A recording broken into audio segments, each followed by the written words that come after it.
ناظرین، فاضل حسین پرویز کا آپ کو آداب۔ آپ دیکھ رہے ہیں گواہ نیوز۔ سخت گرمی، چلچلاتی دھوپ، تپتے ہوئے موسم کے بعد جب بارش کے ہلکے ہلکے خطرے گرنے لگتے ہیں تو جو خوشگوار احساس ہمیں ہوتا ہے، ایسا ہی احساس اس وقت ہندوستانی شہروں کو ہے۔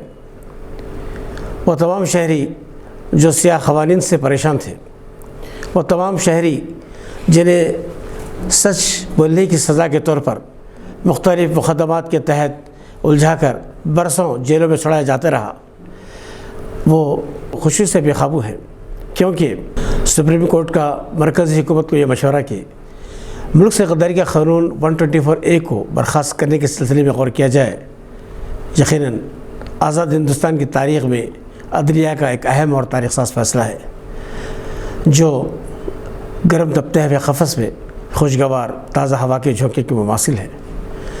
Chief justice of India mister Ramana قابل مبارکباد اور لائق ستائش ہے، جنہوں نے ایسی جرات مندانہ سوال بھی کیے اور مشورے بھی دیے۔ اگر ان پر عمل کیا جائے تو یقیناً ہندوستان میں جمہوری اقدار اور دستوری اصول بحال ہو سکتے ہیں۔ چیف جسٹس آف انڈیا کا یہ سوال واجبی ہے، اور آج تک کسی دوسرے جج نے پوچھنے کی نہ تو ہمت کی اور نہ ہی کوشش کی کہ برطانوی سامراج کے قوانین جو گاندھی اور تلک کے خلاف استعمال کیے گئے تھے، آزادی کے 75 برس بعد بھی ان کی ضرورت کیوں ہے۔ یہ دلچسپ مگر تلخ حقیقت ہے کہ برطانوی سامراج نے 1860 عیسوی میں تاثرات ہند کی دفعہ 124A کو حکومت یا ملک سے غداری کے خلاف لاگو کیا تھا، اور یہ برصغیر ہند کے مسلم مبلغین کے خلاف استعمال کیا جانے لگا تھا، کیونکہ انہیں ولی اللہ اور وہابی تحریک سے ڈر تھا کہ اس سے انگریزوں کے اقتدار کو نقصان ہوگا۔ مسلمانوں کے ساتھ ساتھ قوم پرست قائدین کے خلاف بھی یہ قانون استعمال کیا گیا۔ انگریز چلے گئے، مگر جو قوانین اور رہن سہن کے جو طریقے چھوڑ گئے، آج تک اس سے ہم نے مضبوطی سے پکڑے رکھا ہے۔ ہندوستانی عدلیہ کا یہی حال ہے۔ آزاد ہندوستان میں اس قانون پر بڑی تنقید تھی۔ اندرا گاندھی کے دور اقتدار میں 1973 میں اس قانون کا استعمال کیا گیا، جس کے تحت وارنٹ کے بغیر گرفتاری کی جا سکتی ہے۔ آج بھی اس پر عمل ہو رہا ہے۔ مسلمانوں کے ساتھ ساتھ اس قانون کے تحت پروین توگاڑیا، سمرنجیت سنگھ مان، نائب شاہی امام احمد بخاری کے خلاف بھی دائر کیے گئے تھے۔ گزشتہ 11 سال کے دوران لگ بھگ 11,000 ہندوستانی شہریوں کے خلاف اس قانون کا استعمال کیا گیا، جن میں 65% مقدمے مئی 2014 کے بعد، یعنی BJP کے اقتدار میں آنے کے بعد دائر کیے گئے ہیں۔ NCRB کے مطابق 559 افراد کو 2014 اور 2019 کے درمیان ملک سے غداری کے الزام کے تحت گرفتار کیا گیا۔ ان میں سے 10 کو سزا ہوئی۔ سب سے زیادہ مقدمات بہار، کرناٹک، جھارکھنڈ، UP اور تمل ناڈو میں دائر کیے گئے۔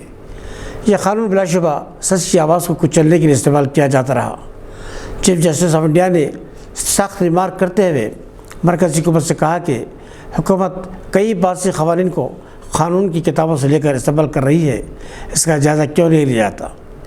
یہاں یہ بات قابل ذکر ہے کہ دیش سے غداری قانون کے ساتھ ساتھ UAPA کے تحت سماجی کارکنوں، حقوق انسانی کے علمبرداروں کو گرفتار کر کے جیلوں میں چڑھایا جا رہا ہے۔ حالانکہ ان قوانین کے خلاف ملک کی مختلف ریاستوں کے ہائی کورٹ نے سخت ریمارک کیے۔ دہلی فسادات کے سلسلے میں جس طرح سے پولیس کا رویہ رہا، اس کا بھی عدالتوں نے سخت نوٹس دیا۔ کامیڈین منور فاروقی کی رہائی کے لیے سپریم کورٹ کا تاریخ ساز اقدام اس کا ایک ثبوت ہے۔